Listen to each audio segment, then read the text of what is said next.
It's a great day. My name is Che Brown, the happy entrepreneur, and welcome to the Happy Entrepreneur Show, the number one business development and revenue focused late night show in the country where we are on a mission. And our mission really is to inspire, our mission is to empower, and our mission is to provide you, that's why you, the hard-working entrepreneur, with all of the resources that are necessary to execute that big vision you have for the people you were called to serve. And on this episode, we have the one and only Chef Leigh Marshall. She's in the building talking about overcoming life challenges. What's going on, Chef Leigh? How are you?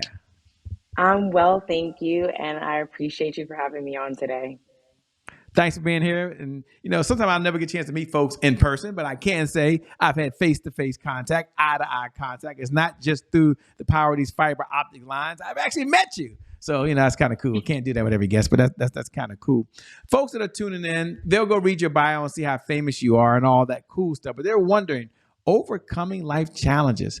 Jay, why is this conversation so important today? Why are people struggling to bounce back from any setback they had? So that's the question. Why are people struggling these days? What's holding them back from just coming back by themselves?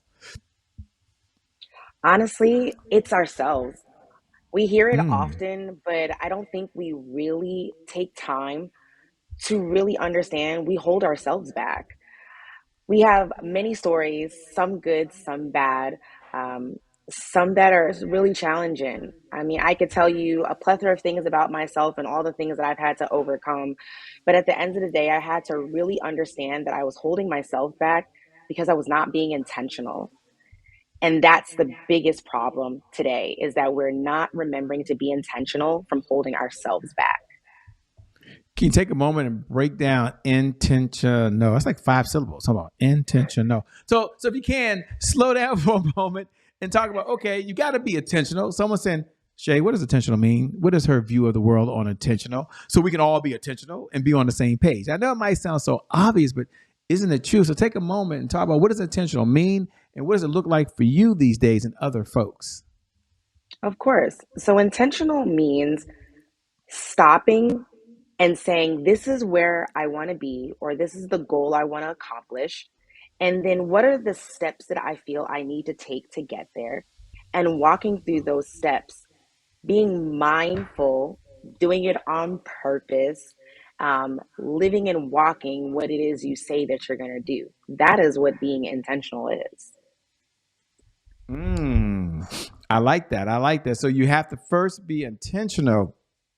Now, what do you say to the person that says, okay, Shay, but there's different levels of overcoming life challenges?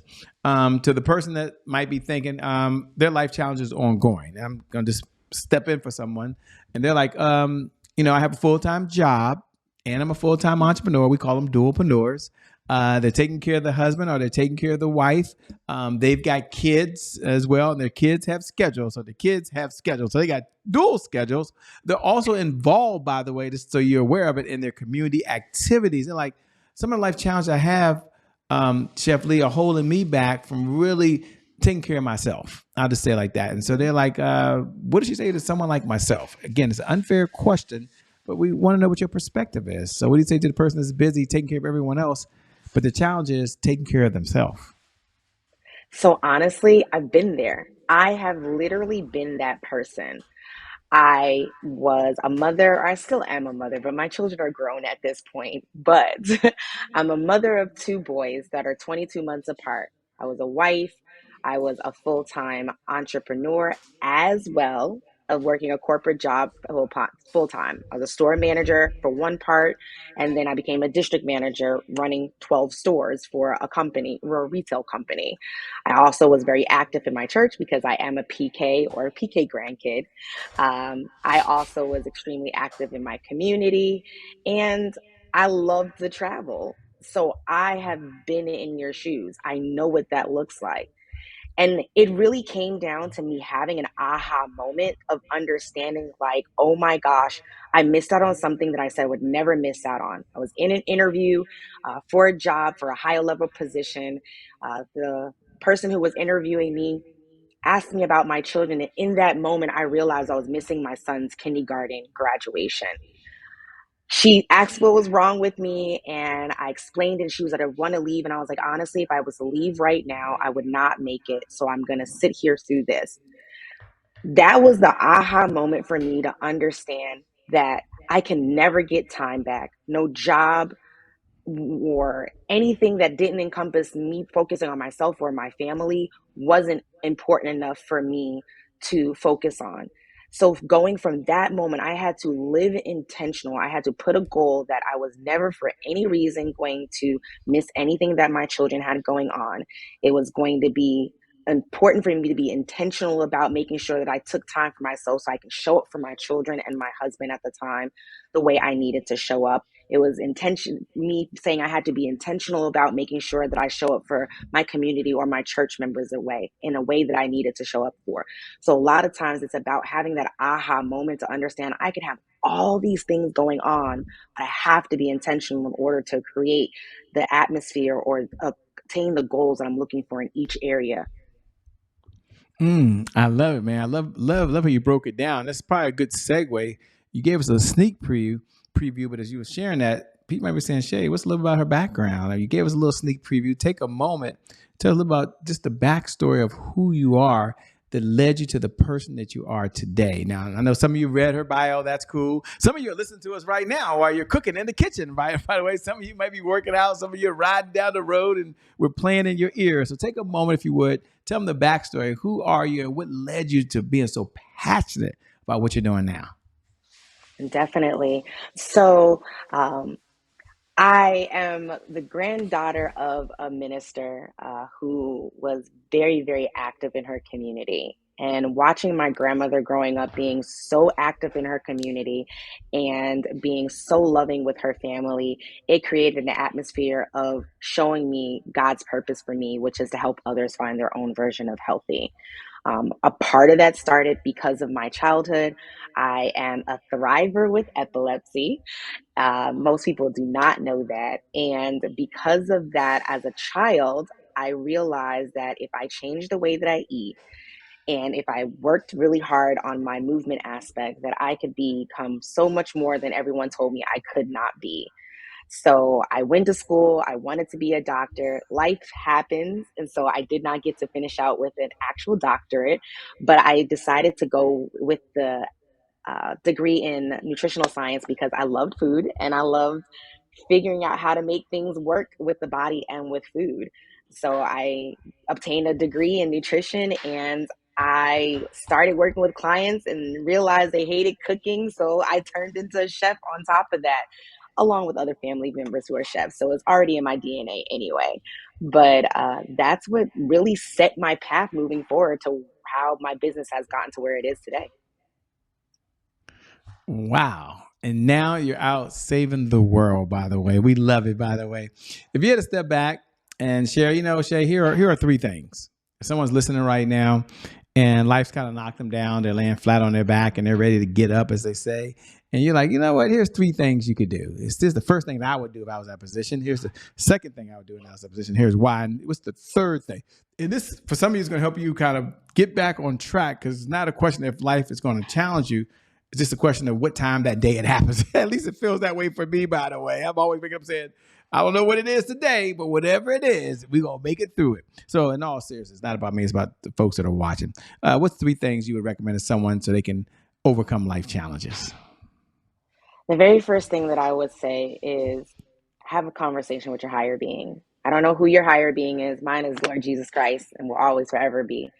You have to wake up every single day and have an intentional time with your higher being and tell them what's going on, what it is that you want to accomplish, and ask for help and guidance to be able to get there. That's the very first thing above anything. The second thing is finding a way every single day to focus on what's going to put a smile on your own face, not someone else putting it on your face, you putting it on your face. Whether it's watching a funny movie for 15 minutes, whether it's reading a really great book, whether it's spending time in nature or to walk around the block. You have to find something that's going to make you happy and remember that you matter. And then the third thing is write out your goals, write out your plans, whether it's write out your goals or plans for the day, your week, your month, or your year. If you don't write out what it is and have something to refer to or look back at, then you're never going to really accomplish those goals because you have so much going on around you that you won't remember what they are all the time. So you need something to look at to know this is what I need to accomplish, where I want to go, and how am I going to get there. It's just like a GPS. You have to have a roadmap. I love that, by the way. And you're a go getter. You're someone that once they bounce back, they move towards the next level. By the way, and for the person that's watching right now, says, "I love this. I love overcoming challenges." Say, this is great. I love where she's going. But what is her view on the world, and what type of affirmations, if she uses any, does she tell herself? Is it one or two things sometimes that she just leans on, and by her saying that, it kind of gets her back in that peak state? Because I'm just curious. And so here's the question: are there one or two or three affirmations that you may share with yourself that allows you to get back and going, right? And so I'm just curious. Honestly, I'm not really big on affirmations, not Good. because there's anything wrong with them. God built me different. So I just know how to push myself in all honesty. But when I am in a space where I'm having a hard time or I'm really coming across a challenge, I just tell myself, you can do this. Let's go. Holy Spirit, activate. God, show me what to do, how to move. Like, I'm ready. Just keep giving me the energy to keep going. When I tell you I talk to God about everything, I talk to God about everything. If I have someone who texts my phone or emails me and asks me to come cook for them, I say, God, if this is meant for me to be, if this is meant for me to work with them, then let's move forward and make sure it happens. If it's not, make it challenging so I know to push away and tell them, unfortunately, I'm not going to be able to work with you. If it's a text message that comes from a family or friend member and it's not meant to serve me any positivity, God, before I respond, help me respond the right way, or not to respond at all. Like, that's what I do. I don't really focus on affirmations. They are really great for a lot of people for a lot of reasons, but I personally don't need them. I just talk to God about everything. I love it. And when it comes to doing one of the areas you're in, which I know is in the cooking part, um, what was one of the lessons you learned from preparing food that you said, "What? Just doing it this way, I've got a life lesson out of this." I mean, by me learning how to do recipes, by me cooking and being the chef that you are, is any lesson you learned from cooking that you apply in your real life as well? I think the biggest lesson that I learned while cooking for other people, mm, is that nothing is one size fit all in any area. I've had so many clients that I've had an opportunity to cook for, and I think my most impactful and memorable client are uh, two couples that I cooked for last year, and they were unapologetic about being believers, and it blew my mind. Um, I've never ran into anyone that's been around a stranger and didn't care about who was in the room or what they felt or what their belief systems were. And those couples taught me to literally be unapologetic and to just focus on whatever it is you have going on and keep pushing forward. Like, that was probably literally the biggest lesson I ever learned from cooking. Wow, that's kind of cool, by the way. I like that. Um, it's a perfect segue that we have to a segment here called "Today is my January 1st." Now, for those folks that tune in every night at 11 p.m. Eastern Standard Time, you know what we're about to do. You can go ahead and hit you can go ahead and say those magical words. Today is my January 1st. For those folks that tuning in for the very first time, welcome to the Happy Entrepreneur Show. We're happy to have you here at the family. Today is our January 1st. It represents a personal mantra. It means you get a fresh start. It means you get a do-over. It means the past, no matter how dark and gloomy that past is, or should I say how bright and sunny that past is, no matter what's happened in the past, it does not equal the future. And so my question to the one and only sitting on the other side, Chef, is one, when you hear those words, today is my January 1st, what do you hear? What do you hear? What goes through your mind? And number two, what was another moment you had where there was a setback? And how did you bounce back from it? I instantly look and feel and hear beginning, fresh start. I can recreate whatever narrative it is that I want and make it a positive one. That's instant, right? Um, and then my bounce back, Ooh, I have so much that I have going on, and I never want to let my kids down before anything else. And subconsciously, sometimes I don't want to let my grandmother down.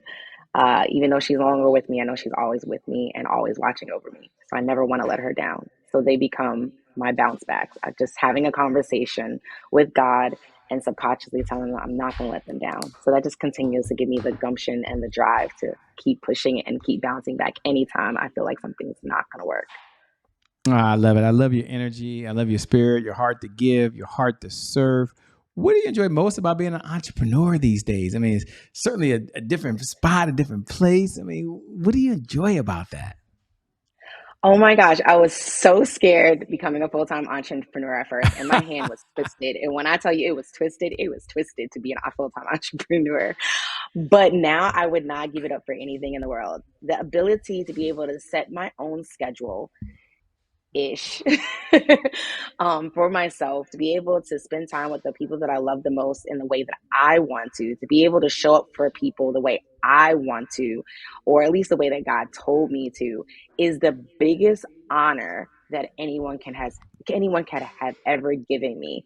I like being able to show up the way that I want to when I want to and be great in the way that I want to be great and not for someone else, but for myself while I'm building a legacy for my family. Wow, that is so cool. By the way, you seem to enjoy what you're doing. And what do you look for when you're looking to collaborate? Because one of the things that I believe is that success is a team sport. You can only get so far by yourself. So, as an entrepreneur and as someone that's overcoming life challenges, what do you look for when you're looking to collaborate or partner with someone? So you bring them into your circle. What type of characteristics do you look for? And the reason I'm asking her this question, ladies and gentlemen, is that she meets a lot of folks. I'm sure she has a lot of opportunities. A lot of folks want to pull your time and do different things or want to collaborate with you. And I'm just curious, what's one or two or three things you look for to be in the other person that you're looking to collaborate as it relates to business? Oh, wow. That's a really great question. I'm such a feeler of the energy. Like, I talk a lot, I ask a lot of questions. So, if in the midst of that, the energy doesn't feel right, that's already my very first turn off. But if I was to put attributes to it, I would say an over communicator is something that I look for when I'm working or trying to collab with someone. I'm also looking for someone who's a very hard worker because God has blessed me with so many talents and it's hard to find people who match my energy. But I right now I have one amazing partner who matches my energy, so I love working with her. Um, over communicator, someone who's full of energy, and someone who's about their business to like the 10th power because I'm always about my business. Yeah, I got a chance to meet you at an event not too long ago in Atlanta, and the energy was there. You were very attentive. You was present the entire time. And one of the things I admire about folks like that, and that they always have this belief that you never stop learning, that they haven't reached the mountaintop. There's always the next level. There's another level for them to get to. As you look out in the future yourself, 3 to 5 years from now, what's the impact you see that you have on humanity? What would you like? Where would you like to see your company? What are you going to be up to the next 3 to 5 years? So my impact on humanity is I see more people than we do today focusing on their own version of healthy. We're so focused on looking at social media, magazines, books, movies, and seeing, oh my gosh, they look beautiful. And how did they get there? And I want to do what they did to get there, but that's not going to work for everyone. We are not a one size fit all in order to obtain whatever version of healthy it is that works for us. So that's kind of where I see myself from an impact standpoint. For my business, I see myself literally being able to speak and teach in every country. And when I say every country, all 200 and plus countries that there is, I see myself being able to learn, teach, and speak in every country to teach someone something new that will give them the ability to create their own version of healthy. That is my lifelong goal. I love it. And what do you do for fun these days? When you're not out saving the world, when you're not out cooking for other folks, when you're not out being an entrepreneur. What does fun look like? Soaking up sun. I am, for a lack of better words, a tree hugger. I absolutely love anything and everything outdoors. You will find me sitting in a park, running, walking around, canoeing, camping for sure, hiking, horseback riding, boating, doesn't matter. As long as it's outside in the it doesn't even have to be sunny. As long as it's outside, rain and shine, I'm good. That's just bringing me all the energy and joy in the world. And it seems like it puts a big smile on your face. Yeah. Is it a place Definitely. that you're able to reflect and think, or just being outside clears your mind, clears your head? Primarily, it clears my head. It's the one place where I feel like everything shuts down and I'm able to focus in on the smallest things. It's weird. Like, I can look at a leaf and I'm like, oh, you're just different than everything else, or you're so beautiful, or a flower, or watching the birds fly around me, or bees. It just brings me such peace and calmness. And then a lot of the times, I feel like even in the midst of my brain shutting down and being super peaceful, I also feel like I hear the most from God at that point. Wow. Says a lot. As we come down the home stretch, two-part question. Number one, what type of clients are you looking to work with these days, if any? And number two, Mhm. how can folks best connect with you? How can they stay in this conversation over and beyond the time you and I have right now? I am looking for the non-traditional client. Majority of people will come to me and tell me, "Hey, I want to lose weight. How do I do it?" That is probably the client that I run from the most, because because majority of those clients, although their intention for themselves is comes from a genuine place, they usually don't have a why, and that makes it hard for me to be able to help.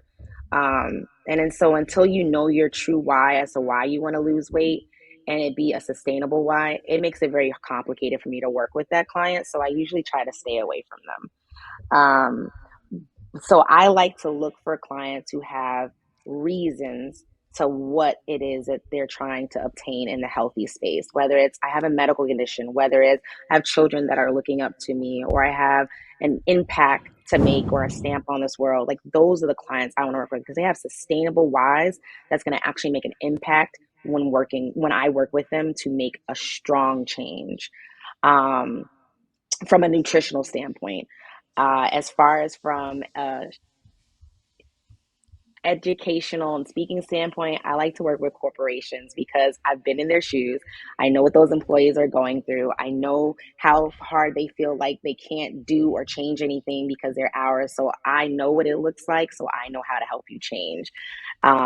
So that's really the spaces that I really like to work in, or people I like to work with. As far as finding me, the easiest way to find me is going to be on my website, which is going to be www.a as in Apple, S as in Sam, O as in Oscar, H as in Henry, lifestyle.com. That's ASOH lifestyle.com, which stands for a spoonful of health lifestyle.com. That's going to be the easiest way to find me for all of my platforms. I love it. So well said. Let me say, first of all, thanks a lot for being on the Happy Entrepreneur Show. You're incredible. You're amazing. And I can't wait to connect with you again soon. Thank you so much for having me on your brand, on your show. I really, truly, again, appreciate it. Thank you. And thank you to viewers. Thank you for tuning in. Without you, there is no show. So we appreciate it. Yeah, when you show up, it's kind of cool when you hit the like button, but hit that share button. Pay this message forward to someone else who could really benefit, by the way. And I never get tired. Every night, 11 p.m. Eastern Standard Time, reminding you that you're special, you're unique, you're different, but you're an awesome human being, and you're up to some really cool stuff. And I believe today is your January 1st. And because of that one reason alone, your best is still yet to come. They haven't seen your best yet. My name hasn't changed. It's still Che Brown, the Happy Entrepreneur. Make it a great day, everyone. And we'll make some good things out. We connect again next time. Thanks a lot. Peace, Chef. We out of here, everybody. Bye-bye.